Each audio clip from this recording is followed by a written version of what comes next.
Hello there, friends. This is Spencer Michaud, and welcome to your weekly astrology forecast for the week of March 23rd through March 29th.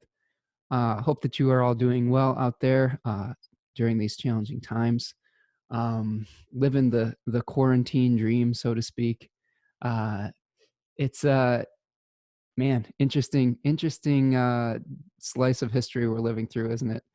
I'll try to put all of it into context as well as I can for you this week.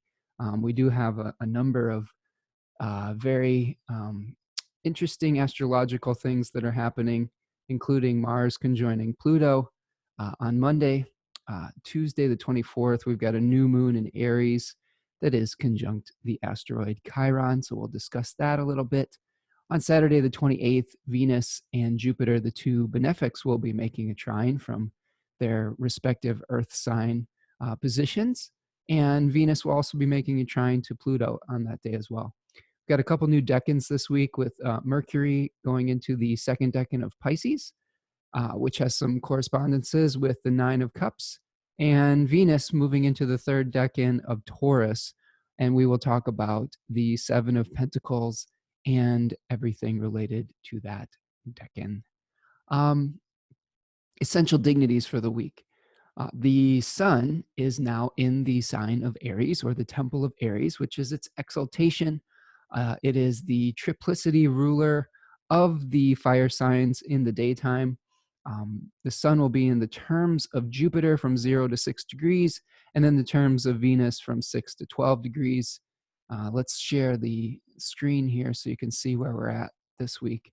Yeah, and it's going to be moving from about 3 degrees of Aries to 9 degrees. So still moving just through the first decan of Aries this week. And we will talk about that a little bit in regards to our new moon. We've got a new divine assignment in that area of our chart.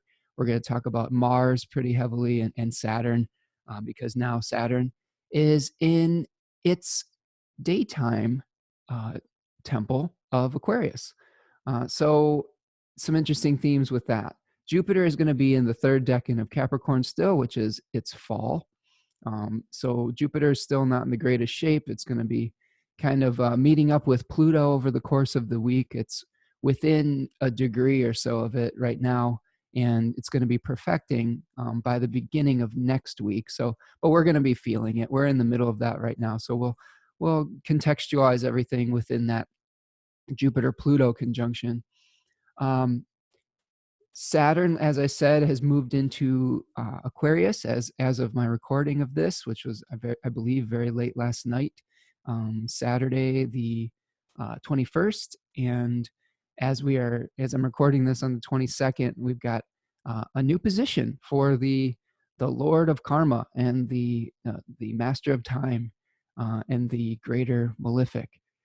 In Aquarius, in addition to being the domicile ruler, Saturn also has triplicity dignity by the day, which can lend some communal support for the types of boundaries that we need to create and the new types of order and rules that are coming into play with our Saturnian society that we're experiencing right now in quarantine. And we'll discuss that a little bit. Saturn is going to be in the terms of Mercury from 0 to 7 degrees. And yeah, that's the only term ruler for this particular week. I'm going to do a little bit more of a deep dive with Saturn in Aquarius. I did an initial exploration of that last week, but I think within the context of this new moon with Mars being in Capricorn, the host of the new moon, we'll have to trace it all the way back to Mars's position in the sign of Saturn in Capricorn. So Venus will be moving through the first and second degree, or sorry, the first and second decan of Taurus from where are we at here? 19 to 25 degrees of Taurus. Um, so yes, she'll be moving decans this week, and we'll discuss the difference in her expression through that different decan. She'll be moving through the terms of Jupiter from 14 to 22 degrees, and then moving into the terms of Saturn from 22 to 27 degrees. Now, that third decan of Taurus is also the face or the mask of Saturn. So we're moving from a moon ruled decan in the second decan of Taurus to a Saturn ruled one, which is a little bit more severe. So we'll talk about the kind of the some of the themes that'll come up with that that we'll have to be dealing with our Venus placement. Even though she still has quite a bit of dignity. You can see that as she moves from 19 to 25 degrees of Taurus, we're getting pretty close to this fixed star called Algol, which definitely colors the energy of this particular decan. And Algol, if you aren't familiar with that fixed star, uh, fixed stars were sort of like our own sun, but in a different solar system. And from my understanding of fixed stars, from what I've learned from various lectures, one in particular with Austin Coppock, is that they are feeding our planets are kind of like attached to those fixed stars when they come across them, like a root system that is drawing nutrients from that fixed star, just like we gain vitality from our own sun. So Venus will be gaining some or drawing some vitality from Algol over this period of time. So we're going to be seeing some things like decay, pestilence, like potentially some challenges in relationships that where we might lose our head if we've been stuck with our loved ones for too long of a period of time. I think any relationship is probably being challenged under the weight of some of the collective stress that we've been dealing with. So um, we'll talk about that, and hopefully we'll find some good coping mechanisms for that. Venus is very good for finding things like that. Remember, she was responsible for the catharsis of the Greek theater and preserving the integrity of those emotional cleansings. And she's also associating with purging things and with cleanliness. And so she's trying to be of assistance to this area of the zodiac. And sometimes our collective catharsis is going to come through these particular themes, wherever she's placed. All right. Mars is going to be moving through the third decan of Capricorn in its exaltation on the terms of Saturn from 22 to 26 degrees and the terms of Mars from 26 to 30 degrees. Very strong Mars. Mars is getting supercharged with its contact to Pluto this week. So we're going to do a little bit of a deep dive there. But a very interesting martial week that we've been experiencing with Mars kind of hitting Jupiter over the last few days and then hitting Pluto, and then it's going to be meeting up eventually with Saturn. Okay. And that happens on the 31st. That's really kind of I would say a peak or a valley, I guess. Either way, you want to think about it in our martial experience. That could be a period of time where we're feeling our sense of limitations the most acutely. We've got a week or so before that, but we're kind of feeling the effects of it now as Mars is starting to apply within a certain number of degrees. Okay, Mercury, if you couldn't tell from my inability to speak clearly today, is still in Pisces in the first and second. It's going to be moving through the first and second decan from 5 to 12 degrees. And she is in, they would be a good term for Mercury, right? The ambiguity of it, the androgynous quality of Mercury.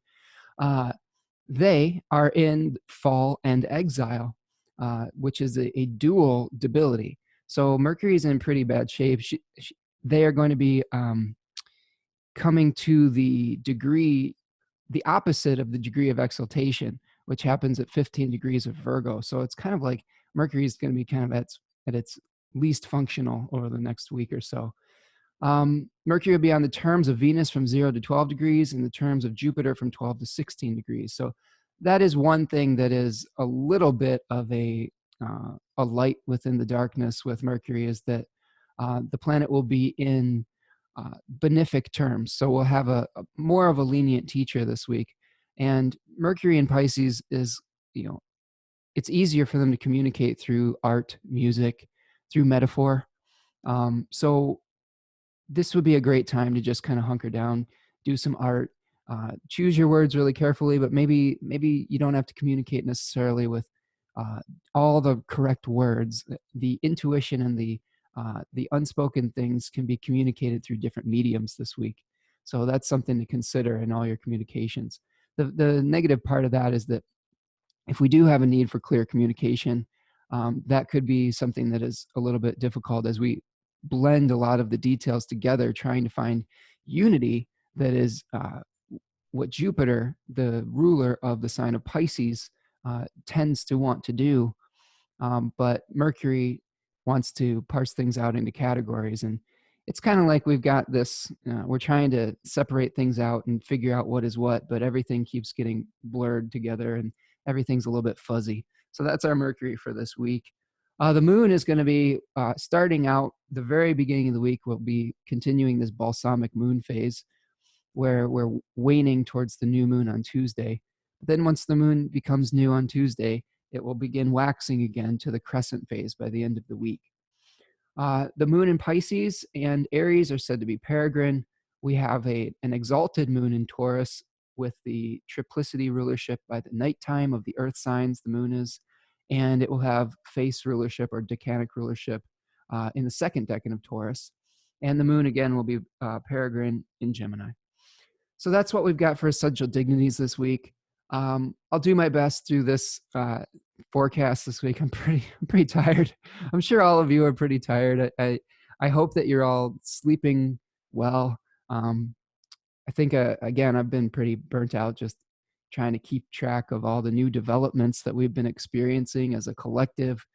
I think that one of the things that I would say is we are probably experiencing a little bit of adrenal fatigue at this point, since most of us are probably have been in kind of fight or flight type of consciousness for at least a week, and it's hard to sustain that. We have as our ability as human beings to the purpose of that adrenaline rush is to be able to get yourself out of danger very quickly and then be at a place of safety. And I think that especially with the news, we tend to have we're constantly being bombarded by new facts, figures, new restrictions, new challenges, and I think that it can wear on you after a while.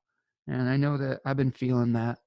And I've been thrust together with our loved ones, maybe in challenging circumstances, and sometimes relationships are challenging to navigate just when things are normal. But when we are when we have to spend time with them, and when it's more difficult to get to your own corner of your house or your apartment, sometimes that can put a strain on our relationships too, and give us a little bit of difficulty with being able to refresh ourselves. I've seen a lot of memes going around about like uh, introverts and 12th house placements, like nothing's ever different, nothing's different right now. I've been preparing for this my whole life. And I joked about that as well. I think the reality of that, if you're a true introvert and it's one thing if you're there completely by yourself, but if you are around your loved ones, you're probably spending more time together with somebody than you're really used to. So it's almost like it's almost more difficult to get the batteries recharged. Remember, introversion and extroversion, I believe, is defined by not necessarily whether you're social or not, but what drains you and what refreshes you. And a lot of times, as introverted people, the way that we refill our tank is through spending some time by ourselves. Whereas extroverted people may refill their emotional tanks through spending time together with people.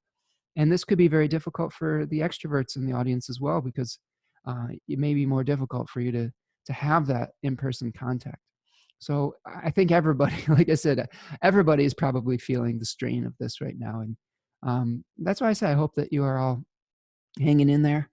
And Saturn is going to be there to lend us some endurance.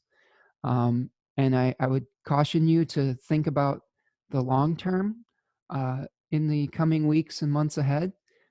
I think that um, if we burn ourselves out with worry and get too fixated on our fear, then it can be eventually we'll just have a meltdown. And that may be the point that we're coming to at the beginning of this week with Mars Pluto. Let's take a look at Monday. That's a good transition to Mars Pluto. Just look at one chart here. Okay, so this is Monday. I'm going to move it forward by a few hours. If you're listening along, we're looking at Monday, the 23rd of March. And I'm going to bring, uh, oops, I'm going too far here. I usually like to bring the sun to the ascendant or close by. And you can see here that around 24 degrees of Capricorn, Mars is going to be meeting up with Pluto. That's our really big aspect for the day that we've been building towards over the weekend. Excuse me. Uh, the lunar aspects of the day is the moon's going to sextile Jupiter at 7:20 a.m. It's going to then sextile Pluto and Mars or concurrently after that, and then move into Aries. So we've got the moon. The moon in Pisces is going to be kind of going through this Capricorn stack up that we have, and making some supportive sextiles in the beginning of the day, and then it's going to be moving into Aries where it meets up with Saturn. Okay, so once the moon moves into Aries, it's going to immediately make a sextile to Saturn. And one of the first lunar contacts, actually probably the first lunar contact to Saturn in Aquarius. So this is one of the, times when we have moon placements that are activating outer planets. Sometimes we get to see some more of the themes taking form. Remember, the moon was something that it was like a trigger, and it was I've heard it be described as a membrane that is letting things in, or taking things out of material existence. So we may get some physical reminders of what this Saturn in Aquarius period in our life is going to be like, if we haven't already. I mean, we're living it right now. But let's talk first about Mars and Pluto. So at 1:20 a.m., very early in the morning, Mars is going to be making its perfection with Pluto in Capricorn. Remember, Mars is in its exaltation. It's very strong in the sign of Capricorn. And this decan was associated with the Four of Pentacles, according to the Golden Dawn and in the Rider-Waite deck. And if you remember, we saw a figure sitting on a throne and holding very tightly four pentacles of matter, okay, holding on very tightly to what his possessions. And this was a solar ruled decan.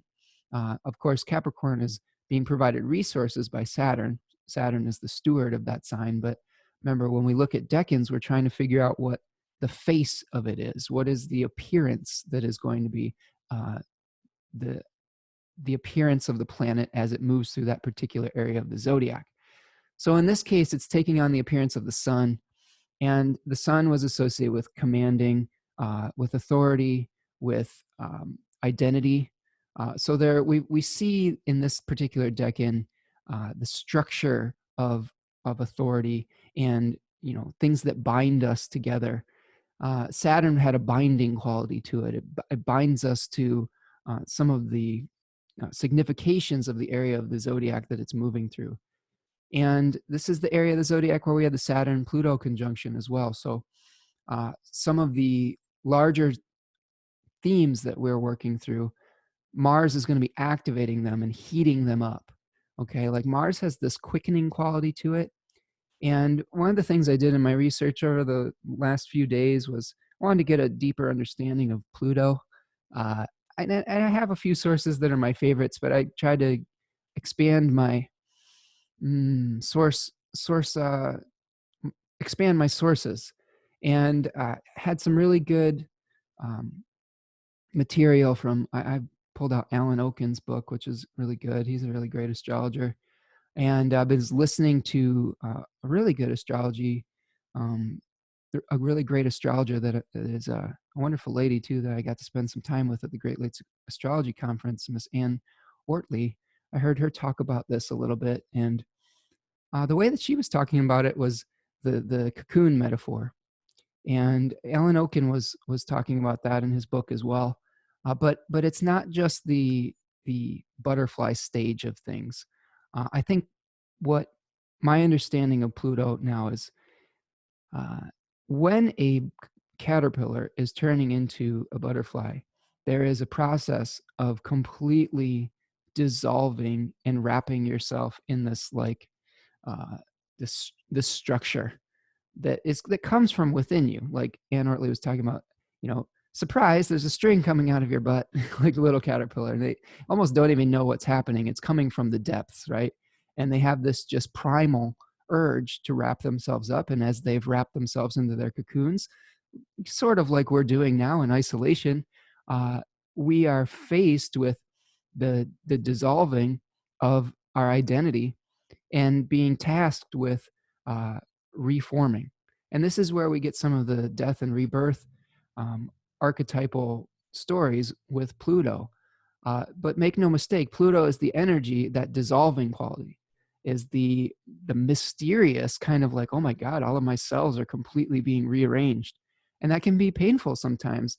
I would also compare Pluto to, or Alan Oken would compare it to a snake shedding its skin. The release of the soul from the body, it would reveal some hidden agendas. I think the other thing I could think of with Pluto is the process of decomposition and the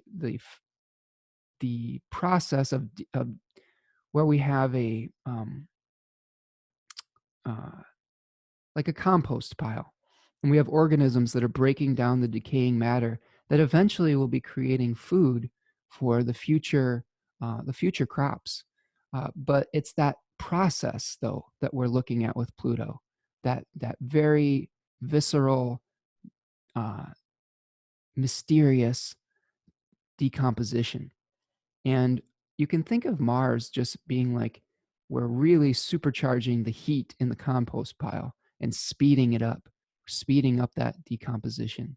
We're speeding up uh, that dissolving of the caterpillar into the goo that eventually will become the achemical butterfly later. And that is something that we don't probably quite understand. As we are in our cocoons right now, our little homes, like isolated from one another, we may be asking ourselves what our true identities are. And I think that's going to play into this Aries new moon, because Aries is all about finding identity. It's about finding a separate identity from the mother and from the womb, and defining ourselves as some separate entity. And when we see this Pluto Mars conjunction, where that process is being supercharged. The other things, I mean, you can think about if you want to talk about significations of Mars, it's violent. It's it's a severing quality. It is the concept of aggression, of willpower, but also of courage. So this could be a moment of deep courage where we're digging very deeply into our reserves to figure out what we're going to do next and to make that change. And I think what I would like folks to understand is this is I don't think this is a temporary thing we're going through. If you're expecting things to return back to quote unquote normal, that's not what we're experiencing here. Um, as we move forward through the year, we are going to be seeing a greater paradigm shift towards a new reality. And this is part of what Saturn is trying to provide right now in the sign of Aquarius. In Capricorn, in a feminine earth sign, we were uh, seeing some of those restructurings happening on a more, potentially on a more internal level. Uh, there was potentially a collective blind spot that needed to be corrected in our on our hierarchies, in our hierarchical systems. What an adventure it is today. Sorry for fumbling through this one, but so it goes. Uh, Saturn, and when Saturn moves into the diurnal domicile,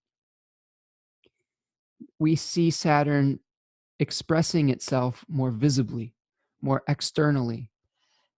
And my understanding of Saturn is it is a place of collective, it starts off as a place of collective ignorance, and that is requiring a maturation. And It definitely has the qualities of exclusion, of separation, of isolation. The first decan of Aquarius was all about exile and sometimes self imposed exile. For those of you out there who have been um, socially responsible and staying home by your own choice after you realize the severity of the situation, uh, I applaud you. And I think that hopefully those of you who are starting to understand the reality of this are following suit. And that's okay. We all come to terms with things differently.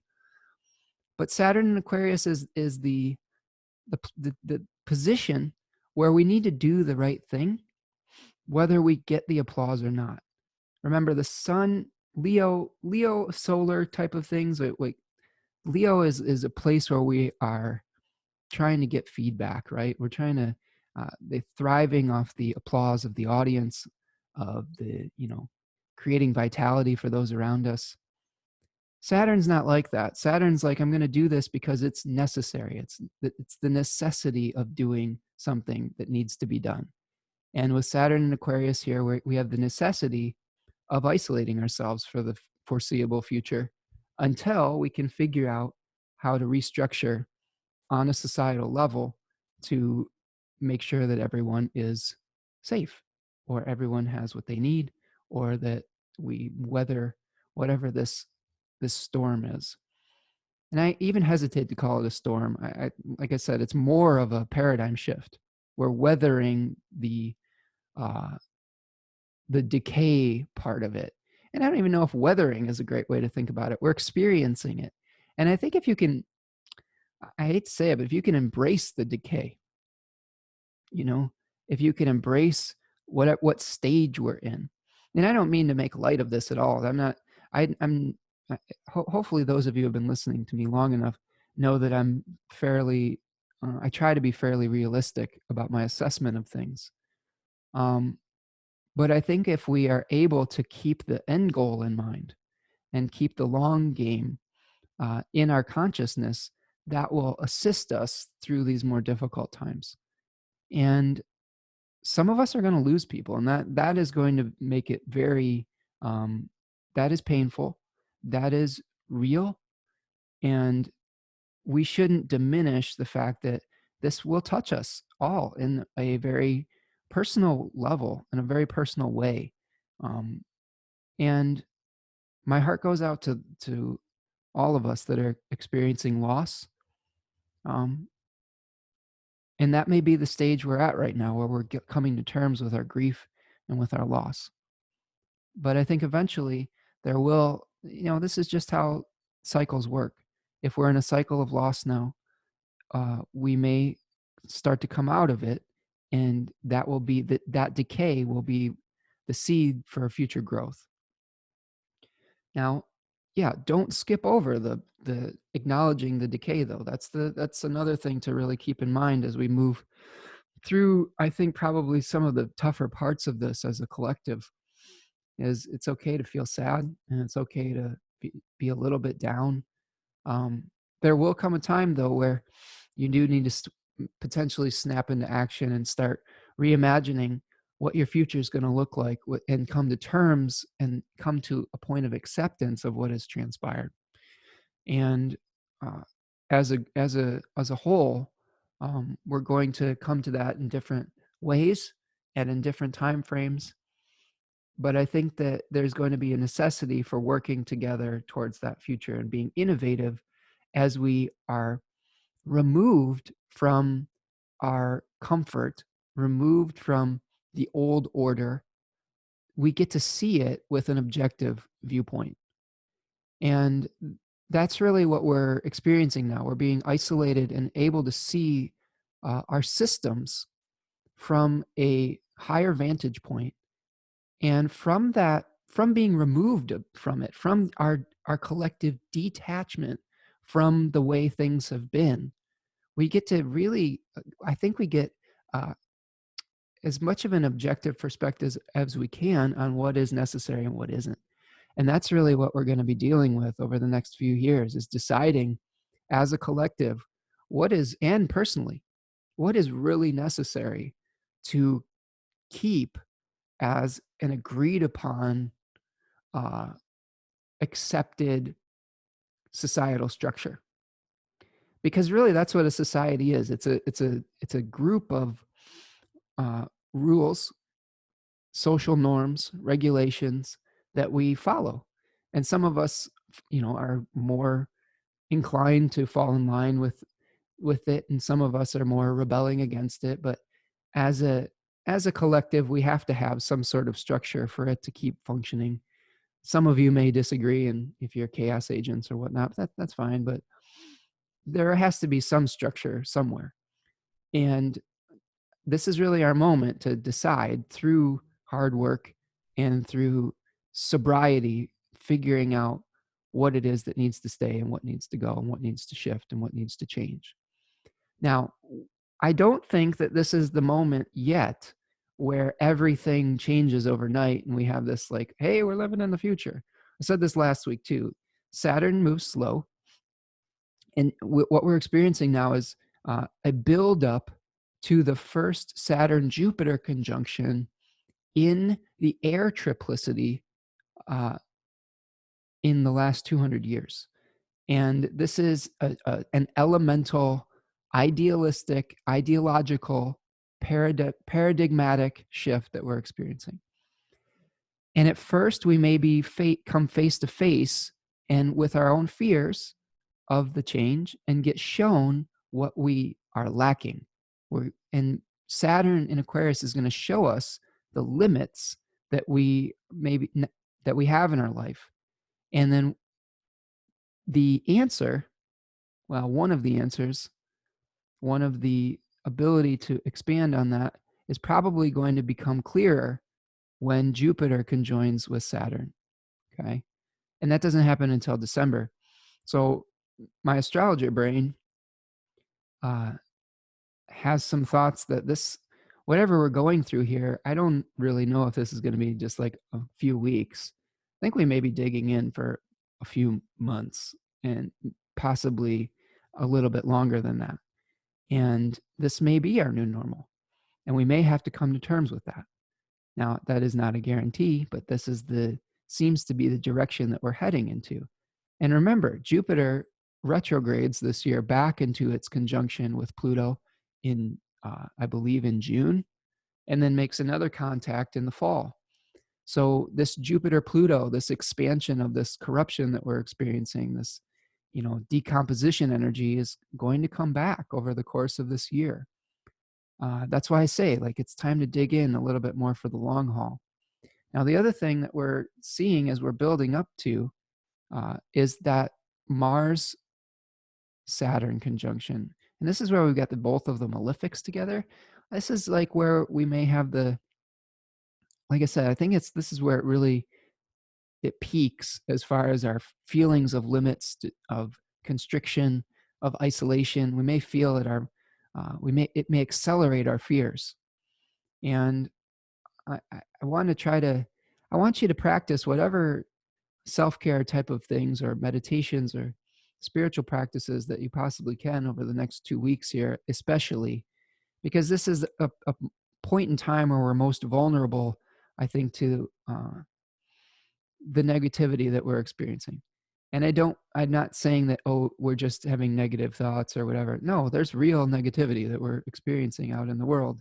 But we just have to learn to regulate that a little bit better and regulate our response to it.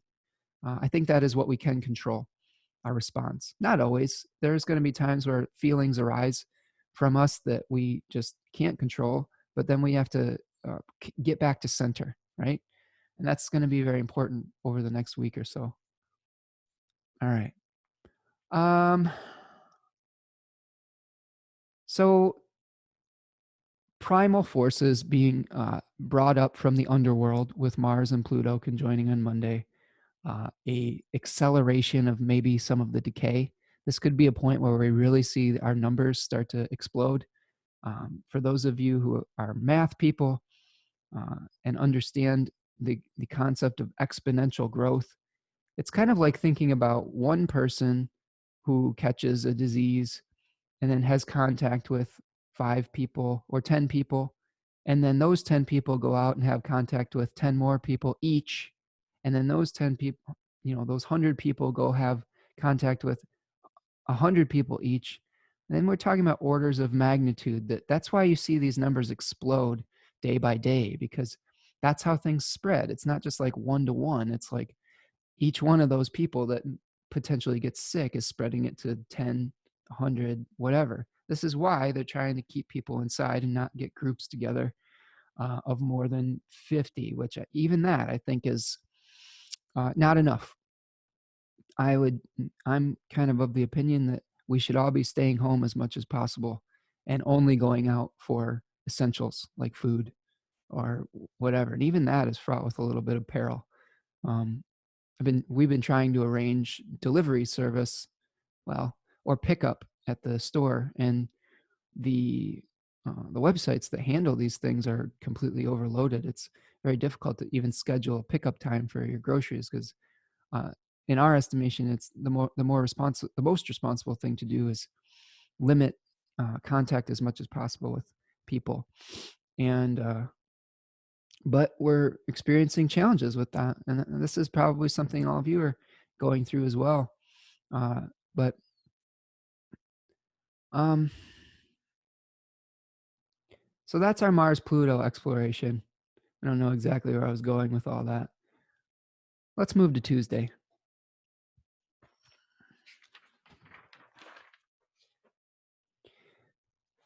On Tuesday, the 24th, the moon is in Aries, and it is moving towards a conjunction with the sun, aka the new moon at 5:28 a.m. Eastern Time. And a couple of the things, just to give you an overview of the day, that new moon is going to be conjoining the asteroid Chiron at 7:40 a.m. Venus will be moving into the third decan of Taurus over the course of the day. And that's pretty much our day, which is big enough. There's a lot to unpack with that.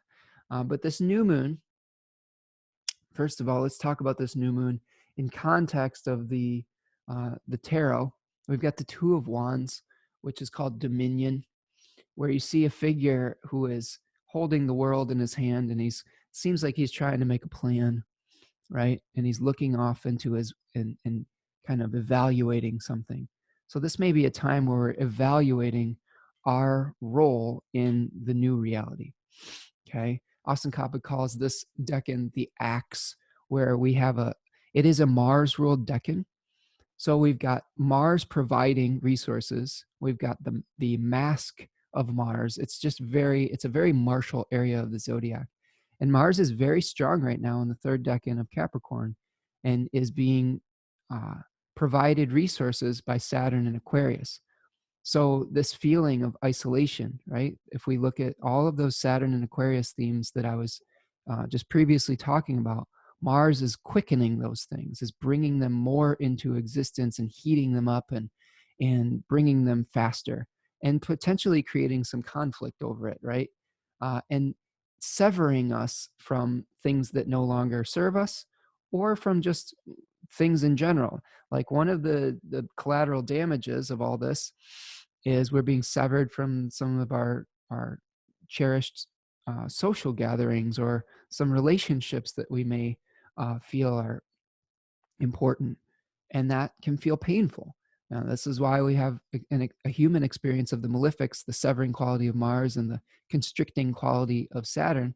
Those aren't generally emotions that human beings enjoy. Generally, we enjoy growing and being together and unity. And these were the things that were said to be conducive or the antithesis of life, right?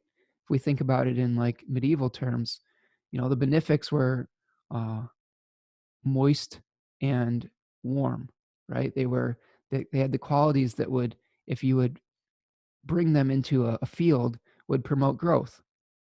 Whereas Mars and Saturn, respectively, are very dry, but one is very extremely cold and the other is extremely hot. And those create challenges for life. Those are the things that create death. So the malefics are associated with death as well.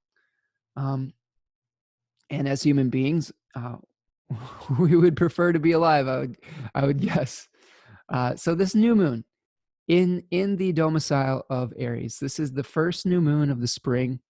This is kind of giving us that new divine assignment that may help carry us through the next season, through the next 6 months or so of the equinox to the spring equinox to the fall equinox.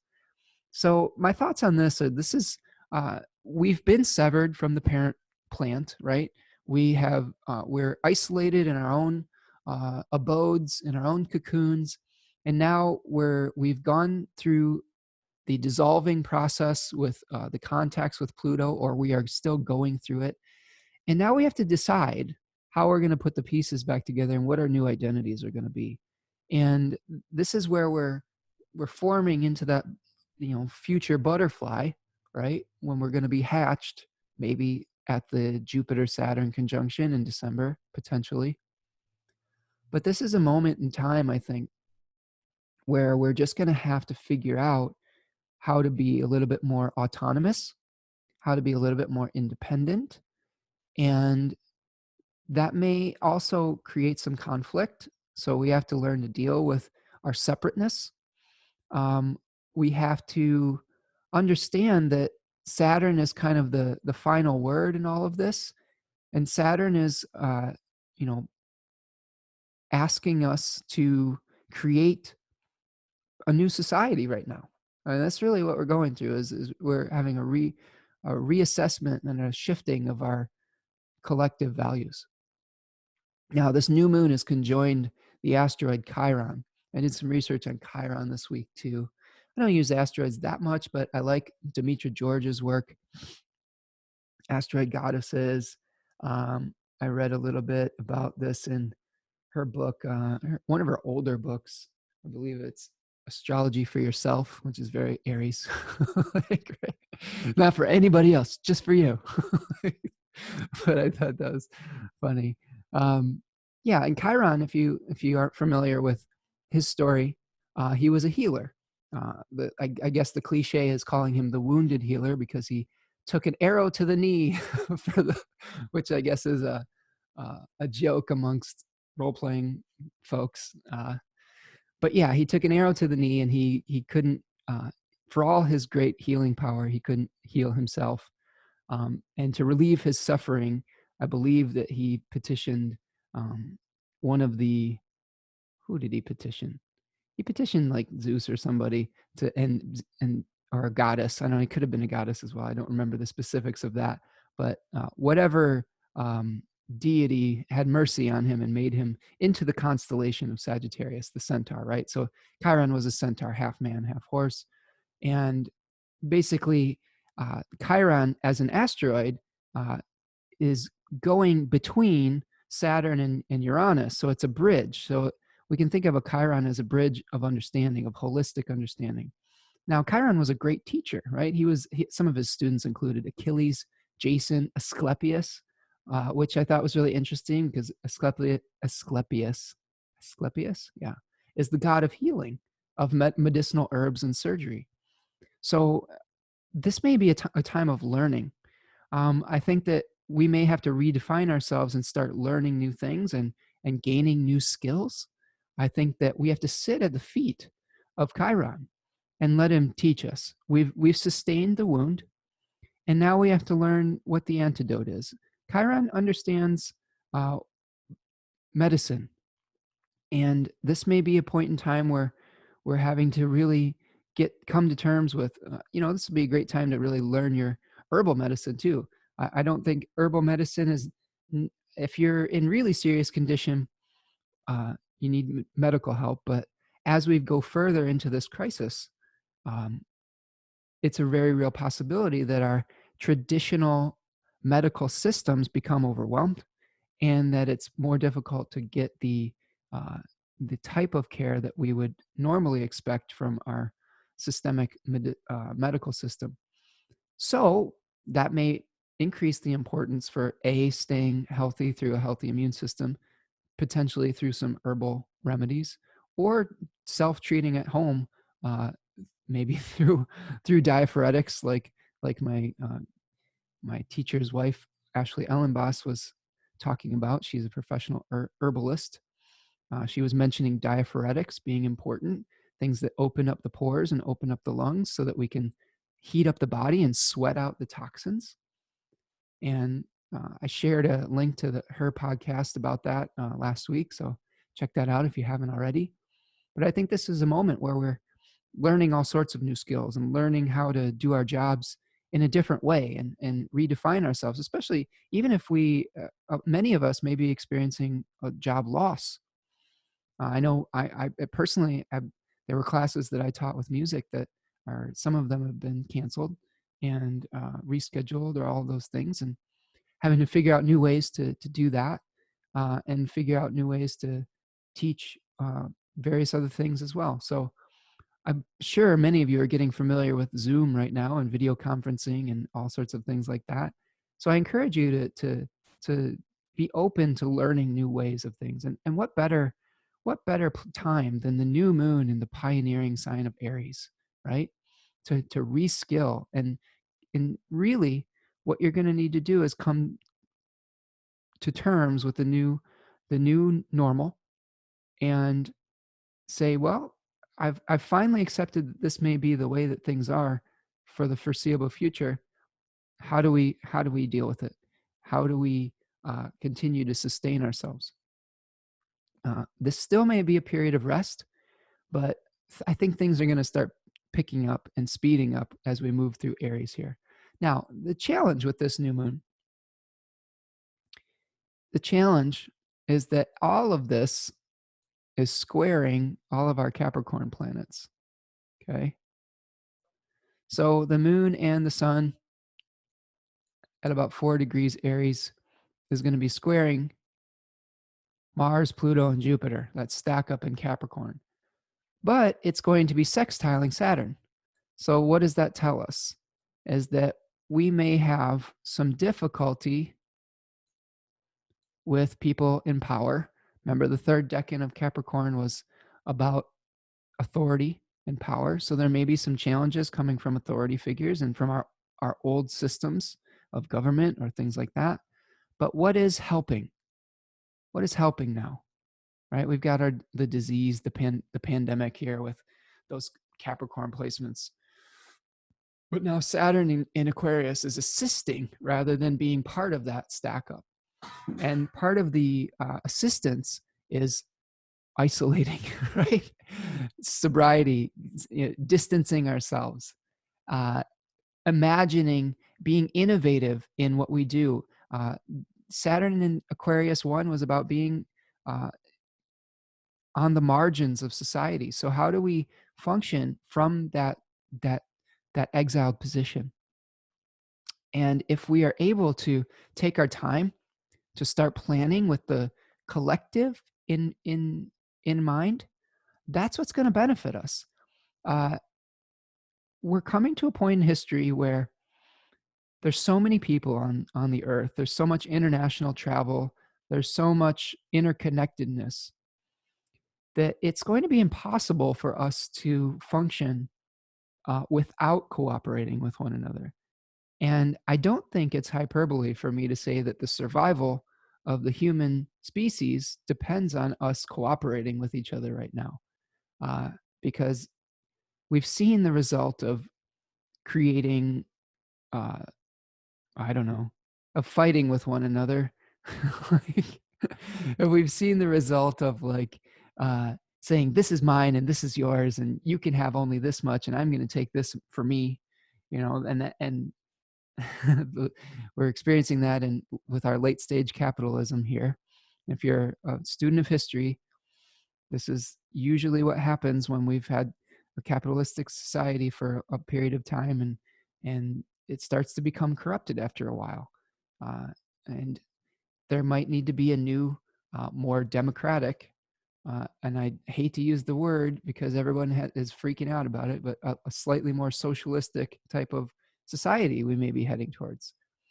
I think what you have to understand is uh, socialism as a concept is not necessarily the bad thing that people uh, bristle at. Uh, yes, there have been totalitarian socialistic regimes in the past that have abused that function, and we definitely should be aware of that. Um, Sometimes when we give up some of our individuality for the collective, that can be taken advantage of, and we will have to put safeguards in place so that we are aware of that. But uh, we may have to voluntarily give up some things to, I guess, protect the herd is a little thing that I've heard going around. And right now, we're being asked to give up our freedom of movement. We're being asked to give up our freedom of being able to go wherever we want right now, so that people stay safe. And it's a sacrifice, of course. And eventually, we may have to give up.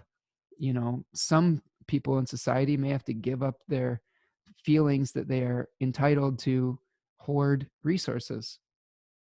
We've seen the ugliness of that as the fear takes over, and just on the microcosmic level, we have people hoarding things like toilet paper and groceries and supplies, medical supplies. But I think that's really if you really look at it and you really hover above it, uh, that is just a microcosm of the macrocosmic problem that we're seeing with the consolidation of wealth amongst, the very 1% of the world, and uh, the dysfunctionality of that for everyone else. And that may be where our rebalancing happens. And it's not going to be easy. Those in power will be loath to give it up, but their survival, we are seeing, also depends on our survival, right? Uh, Factories can't produce goods without workers. Labor can't be exploited if you don't have people. So, um, I think that's some of the things we talk about with some more like egalitarian, idealistic viewpoints of the world is, you know, you always kind of have a choice. If you are in the working class or whatnot, um, the main thing that people have chosen to show the people in power that hey, we deserve to be treated at least with a modicum of respect, is they can shut down the production of things by striking or by protesting or by rebelling. And what we've seen now is that we had an enforced shutdown of the labor force, and that was not anybody's choice. It was not like, oh, we're just going to shut down because we're unhappy. It's no, the labor force got shut down because it's dangerous to be out in the labor force right now, out in the world. But I think it's interesting, though, if we're paying attention, that to see that we've actually regained some power. And I think that that's some comfort that I'm taking right now. Is I think that if we really understand as a collective the power that we have as a collective, that's the way we get to um, create a more fair and equitable society, and maybe retrieve some of the I don't know, consolidated wealth, power, and resources that have been basically stolen from the people.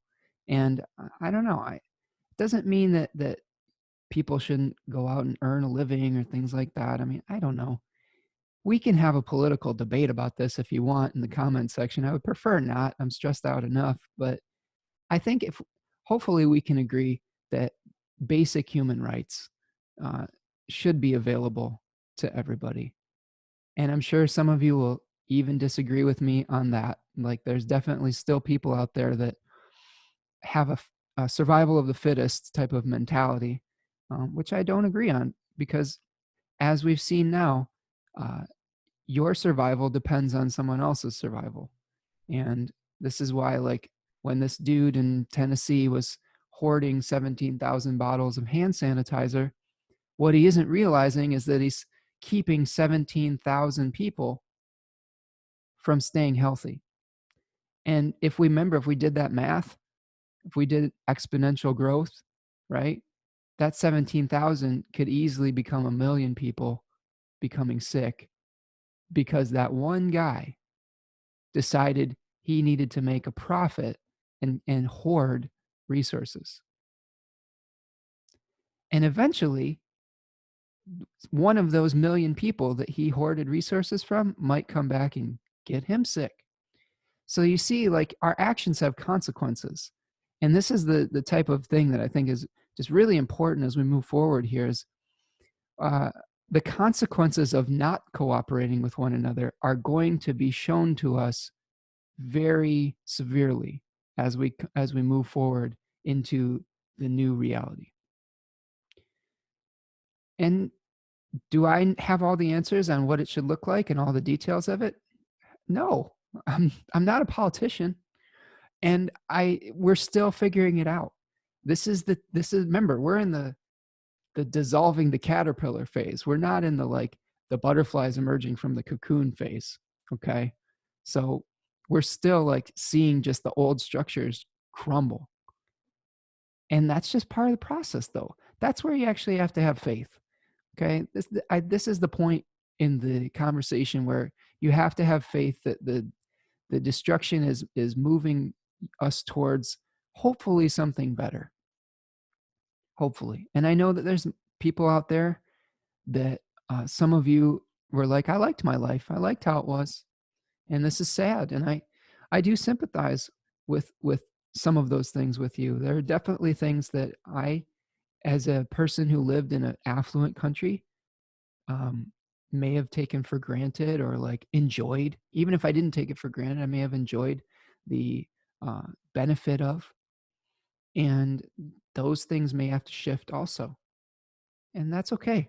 Like, if we're allowing ourselves to be flexible in this period of time, um, we will be doing each other a good service. All right. So, those are my thoughts on the new moon. Now, Venus is moving into the third decan of Taurus, which is has an association with the Seven of Pentacles um, in the Rider Waite deck and in the Golden Dawn system of understanding the tarot. And in it, we see a figure who has planted the field, and he's either waiting for the crop to arrive, or he's leaning on his tool and on his rake or his hoe. He's leaning on his hoe, like, and contemplating what the result of his work is going to be. And one of the things that I've heard about this, or researched with this decan, is that he's done the work. He's made the plan in the first decan of Taurus. He has sown the fields in the second decan. Okay. And then he has, now he is confronting uh, or protecting that crop. And there's a couple different ways to think about it. One of them could be that he has planted the the vegetables or whatever it is that he's planted in the metaphorical vegetable, I guess. And now he has to kind of have faith in the result, or he can't control the result. I think that's more of what it is.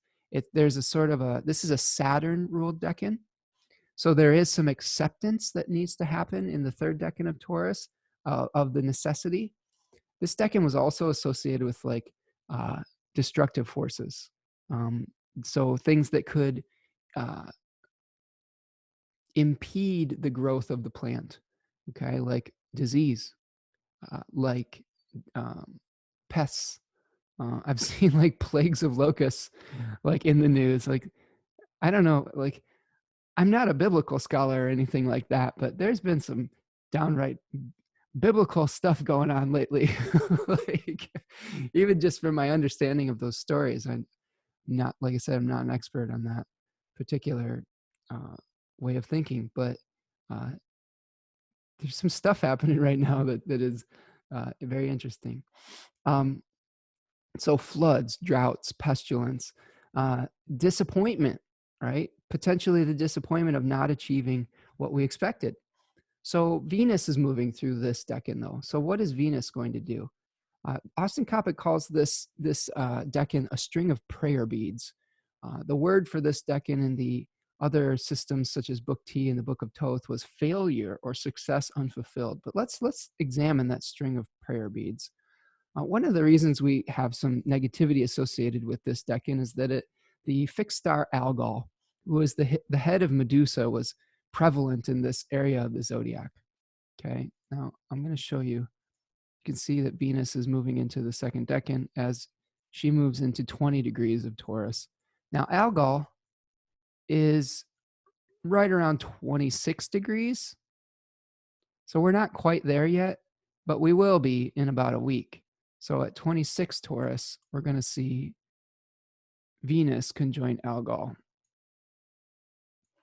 And Algol was the head of Medusa, a gorgon, a monster, right? And she was said to be one of the most malefic fixed stars in the sky, associated with losing one's head, right? So this could be a point in time where, in relationships, and this seems to the common sense part of my brain says that by the time Venus hits Algol, all of us will have been locked away in our houses for like 3 weeks. And like the novelty of staying home and reading books will have worn off, and we will be coming to terms with the reality of being stuck with the people that we're with 24/7. And we may start to freak out a little bit, and our relationships may go through some challenging times. Now, what is the gift of this decan, though? And I think one of the gifts, Austin talks about surrender and grace and humility. And sometimes when we're faced with some things that are out of our control, the best thing that we can do is accept them, and to not try to fight against the current, right? So I think that what Venus is doing in the third decan of Taurus is lending us a bit of grace, right? An ability to accept and maybe even find some gratitude for the trying situations that we are experiencing. So yeah, Austin, if I quote him directly, it says, "What we possess can be taken by circumstance." So I think that one thing we can do is not hold on too tightly to our material possessions, embrace it more spiritual consciousness, double down on our meditation practices, and learn to accept what is out of our control. One of the things that I think could possibly happen with this position too is potentially more economic downturn. Uh, there's a there's a controversial astrologer out there who has been making a lot of predictions, and some of them have been very accurate. But he's more of an economic guy, and I actually met him at UAC, and he gave me some good advice about the rule of threes, which always have three type of you know uh, things in the chart to confirm something. So I had a nice conversation with him. So I personally have had okay interactions, but he's been banging the drum of it. This is a very important time for economic change, and that we're heading for a pretty intense economic collapse. And I can't say that I would disagree with them at this point. I mean, it's very hard to sustain an economy when there's no workforce, or when the workforce is completely sequestered away in their houses for, you know, however long, potentially, for the rest of the year. I know that that doesn't sound great, but I honestly don't think this is going to be over in a month or two. It's just my personal opinion. We may have little peaks and little windows here where we think it's okay, and then something comes back and we have to go back and do it again. I think that's kind of going to be a stopping, starting kind of thing for the rest of the year. So hunker down and take the long view. But this area of the zodiac may be something where some of our resources just begin to decay, where we see like some of the failures of potentially maybe some banks or something like that. Remember in the last decan, we had charity being given, resources being given, right? And in this particular decan, this may be something where we have to fight off the decay of some of the things that we hold dear. So buckle up. And remember, Venus is also a point of catharsis. If we accept the things that we can't control, that's going to help us to process our emotions. And that's really what Venus's job, I think, is to help us to get rid of very heavy emotions and to cleanse them. But Venus was associated with cleanliness. Now, one thing I do want you to really notice about this new moon is that Venus is making a pretty close trine to Jupiter, Pluto, and Mars in Capricorn. Okay. So she is assisting from this position. So our acceptance of what is transpiring would allow us to have some grace within the situation. And maybe on a collective level, we are accepting what is happening and being willing to begin again from a lowered position. Um, so I think that's one thing I would see too. I would not be surprised either to see some women in our society or in our world taking up leadership roles and helping to provide resources to help us deal with uh, the the pandemic. Venus was a natural significator of women, and I think that this is something where we see just some very powerful uh, feminine voices emerging to help us to find grace, and potentially even just with resources too. And I mentioned last week that Nancy Pelosi was one of the driving factors in trying to get something passed within the American Congress for relief for people from this. And uh, I think we're going to see that continuing with those voices taking on greater and greater prominence in the collective narrative. Okay, let's move on.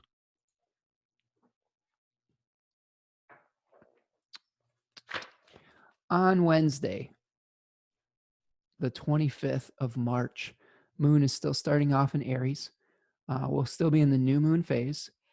The sun will conjoin Chiron at 9:27 a.m. The moon squares Jupiter at 8:43 p.m. Jupiter in Capricorn, 23 degrees, and then the moon will square Pluto at 24 degrees at 11:02 p.m. Eastern time. Okay. The big thing of this day, though, besides those aspects, those challenging aspects that we're seeing, is the moon escapes the bond. And I want to show you this. Okay. So when we have a new moon and a full moon, the moon was said to be under the bond. And that is a condition of when it's within 15 degrees of a conjunction on either side or an opposition on either side of the full or the new moon. Okay. And that was kind of like a condition like being under the beams, right? Where or combust. And this is where it's a weakening position for the moon, where the moon is held captive. And what traditional astrologers did is they looked at the first aspect that the moon made when it escaped from the bond, either at a new moon or at the full moon. Now, at this previous full moon, the first aspect that was encountered was a square to Mars. And we definitely saw that play out in our collective with a lot of, violence, negativity, um, people in power kind of having conflicts. It was severing of relationships. So here, what we see though, I guess here's some good news, I guess, moderate good news, is the first aspect that the moon is making as it escapes the bond. Oh man, actually, I need to go further because that's only 10 degrees.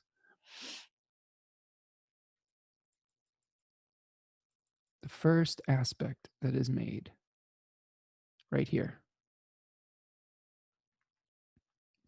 Okay. The first aspect that the moon makes when it escapes the bond at about 20 degrees of Aries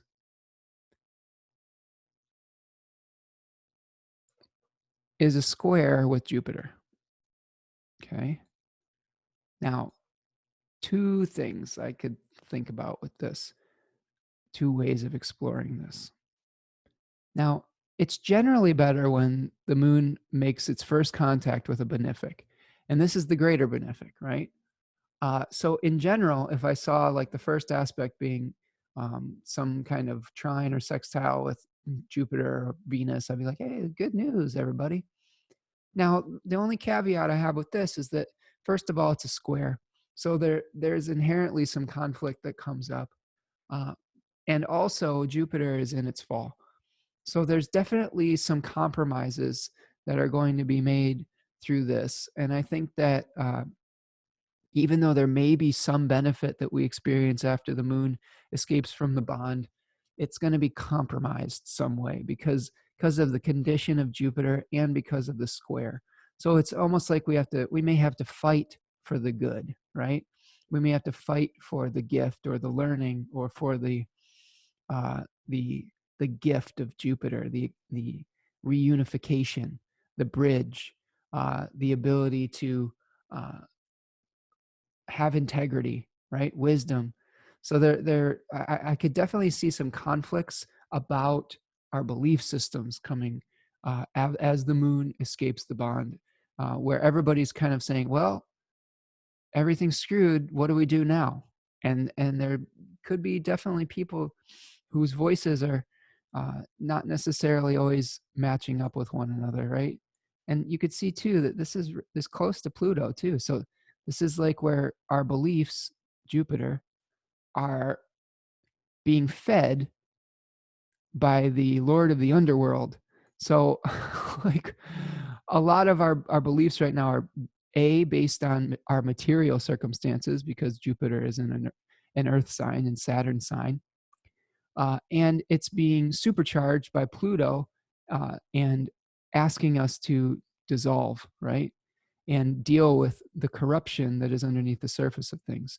So this is a moment where we are, going to be dealing with that corruption as the moon escapes the bond, and potentially there could be some silver linings that come out of it. But man, I'll tell you what, it's hard to predict that with these two positions right now. The Four of Wands and the Four of Pentacles are featured prominently with these two positions.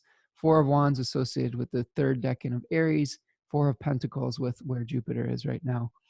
So this was sort of about the Four of Wands shows a group of people in celebration, completion, and like a happy family, like a marriage or like something where we've made a plan and we've carried it out and now we celebrate.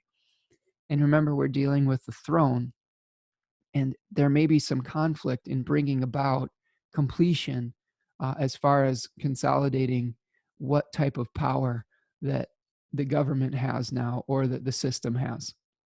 So I definitely could see like, you know, conflicts about what the government should be doing after this new moon happens, and arguments about it, and people really getting fixated on what their personal beliefs are, and those beliefs being ruled by their fear of decay and their fear of losing what they felt that they were entitled to.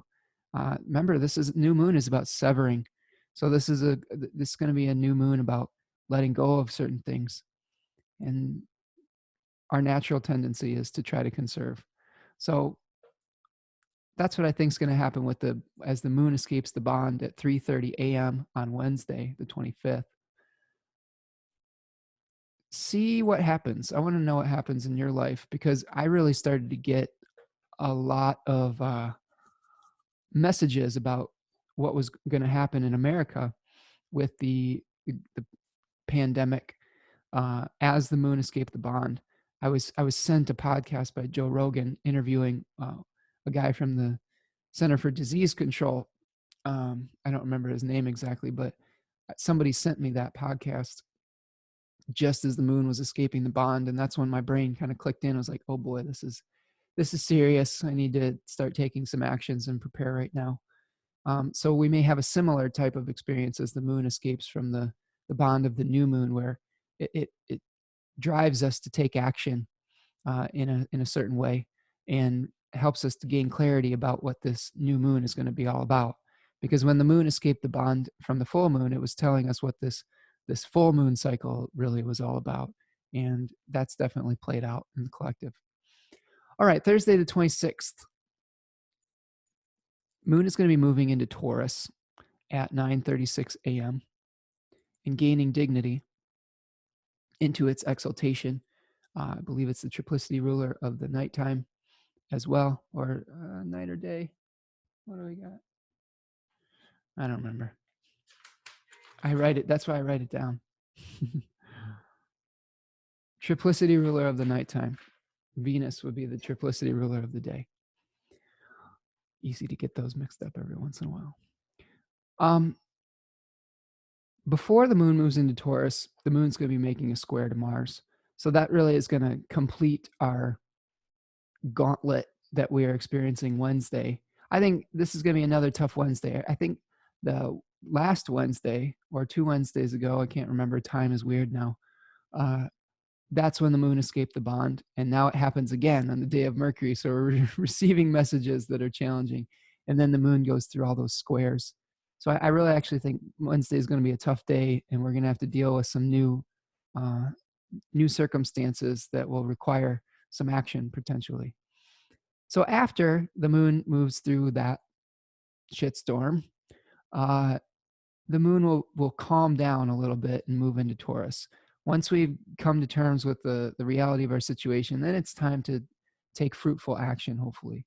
Now, the one thing that it was throwing some gunk in the gears is, this is really interesting because this is the first time that the moon will be in Taurus when Saturn is in Aquarius. And this is a really tight square between the moon in Taurus and Saturn in Aquarius.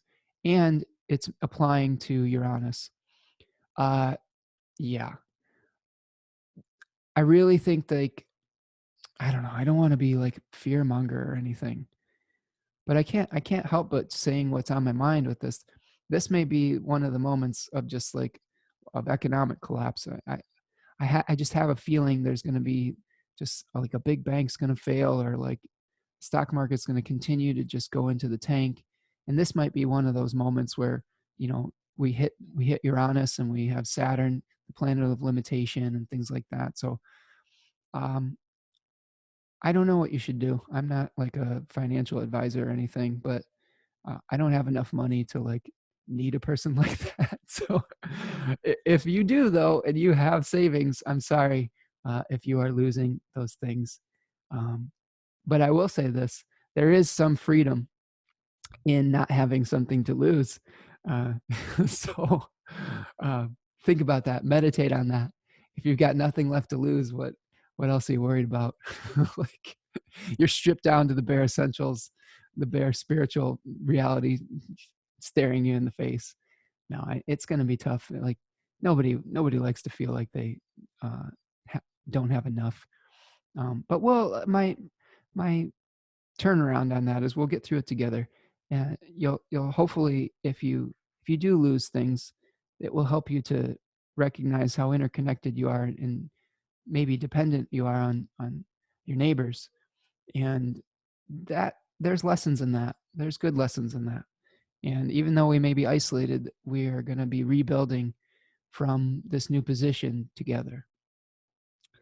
All right, so that's the square to from the moon, the exalted moon, to Saturn in Aquarius at 10:15 a.m. At 7:28 p.m., the moon will conjoin with Uranus at 4 degrees of Taurus. So again, something unexpected with our resources going down. And it may be something innovative too. If I think about this as, I know it's a square. Remember, squares were of the nature of Mars, and I've been exploring a theory that squares may be things that happen that aren't necessarily our fault, bad fortune that isn't necessarily our fault, and hence the market just taking a tank.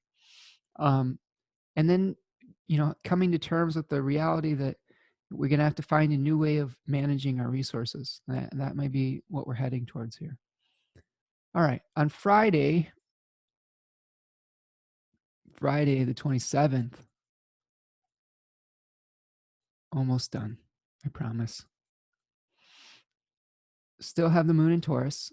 The moon's going to be sextiling Mercury at 5 o'clock a.m. That Mercury in Pisces.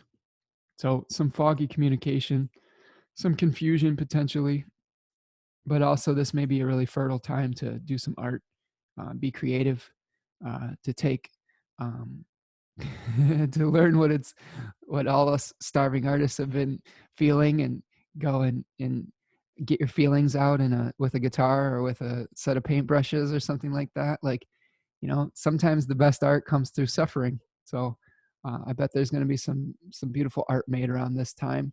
Uh, that can be some of the ways we can purify the strong emotions through creating. And I would highly encourage you to do that. A book that I really like is The Artist's Way by Julia Cameron, who was a recovering alcoholic and put together a book that gave you like almost like a 12-step program to recovering your lost creative self and finding healthy ways to deal with strong emotions. And it's something that was really helpful for me, and I highly recommend her work. And we've got plenty of time. A lot of you do have plenty of time to kind of explore that maybe that side of yourself. Now that you may be less inclined to be part of an oppressive system. So we'll see. Mercury is going to be moving into the second decan of Pisces, where it was before it retrograded, right? And that happens around 12:30 p.m. The Nine of Cups was called the Net, or the Lord of Material Happiness. This was the Jupiter-ruled decan, hence where Mercury has a lot of problems here. Mercury and Jupiter are pretty much fairly opposite energies. Mercury wants to divide things into categories and analyze things. Jupiter wants to take things on faith and wants to unify things into a one big uh, orthodox system. Okay, and so could be a point where we're just really, our thinking is very fuzzy. All the details are becoming blended together. It's very difficult for us to find objectivity in our thinking, even though that is what is being asked of us of Saturn. This may be a time where we just really get lost in our emotions and emotional thinking. Um, yeah, so be careful of your communications as Mercury continues to move through Pisces. And let's look at our weekend here.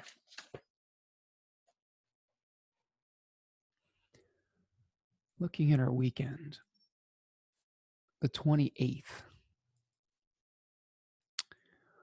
On Saturday, the 28th of March, we are going to be still experiencing or beginning to experience a waxing crescent phase of our moon.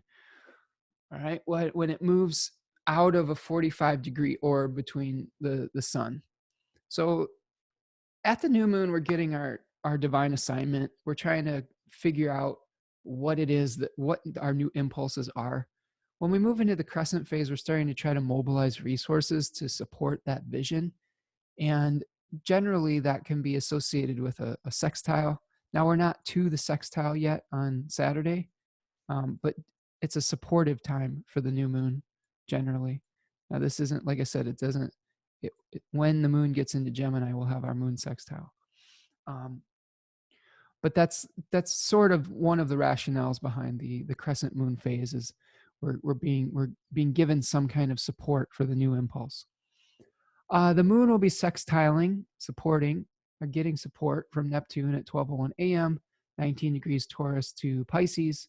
A couple big aspects happening on Saturday. Venus will be trining Jupiter at 12:24 a.m., and I'll break that down in a second. And then it will trine Jupiter, it will conjoin Venus, trine Pluto, and then trine Mars. So all of the difficult aspects that we had with the moon in Aries squaring those planets, where we will be finding hopefully support and solutions for as the moon moves through Taurus. So keep that in mind when you're going through the difficult phase at the new moon, is you will have an opportunity to have a smoother expression of that a few days later with the moon in Taurus. And that might be a good thing. Okay. Now let's talk a little bit about Venus conjoining Jupiter. Now, this happens at 24, trining. Come on, brain. It's been a long day. I'm tired. I'm sure all of you are somewhat tired too. I haven't been sleeping very well lately. Have you? Been staying awake at night worrying about stuff. I gotta shut my brain off every once in a while. It's pretty hard though when all these things are flying at you. I think that one thing I'm gonna do a little bit more, I hope, if things start to, I don't know, settle into some kind of normal, is take a break from social media and from the news. I don't feel like that's necessarily the most responsible thing to do yet because I feel like we're still in the middle of this developing things, but uh, eventually there will come a point where we have to kind of just, we're in it, and we don't have to be refreshing the feed every 5 minutes. And that's something I'm guilty of. And uh, I think for our own mental health, it's okay to take a break every once in a while and practice the things that'll help you be more centered. But Jupiter and Venus will be making a trine on Saturday, and this is an Earth trine. Uh, and this is something that had its seed, its synodic seed, when Venus conjoined Jupiter on the 24th of November 2019 at 28 degrees of Sagittarius. So look at that area of your chart and see if there was some kind of seminal moment that you are experiencing now as a waxing gibbous type of phase where you're now refining that uh, whatever was planted there for full expression when Venus uh, moves into Cancer at the middle of the summer. Or is it at the summer? We have a retrograde this year, though. Yeah, there's a Venus retrograde this year, so I'm not sure it's exactly in the middle of the summer. I know Venus will be moving into Cancer eventually and opposing Jupiter. Uh, there was a square of this particular relationship on the 23rd of February of this year. So Venus in Aries squared Jupiter in Capricorn at 18 degrees. So take a look at that as a crisis point of whatever we're experiencing. So if you can connect events on those two dates, you can kind of get an idea of what we might be experiencing a smoother process of with the trine. So these are the two benefics getting together, which is nice. This is something where there could be benefits. It could be where we're having some overindulgences. That's one of the dangers of this. But I feel like if I'm looking at this just from the specific decans, remember I talked about grace earlier with Venus in the third decan of Taurus. It's about accepting the hardship. And I think that this is some of the gift that we're going to have here. Now, Pluto's in the mix with this, so we can't ignore Pluto. All right. So this is a point in time where I think where really some of our acceptance of what it has transpired will help us come to terms with the reality of our situation. And potentially also this could be, again, some sort of new way of uh, taking care of the, I don't know, the virus, the pandemic, whatever.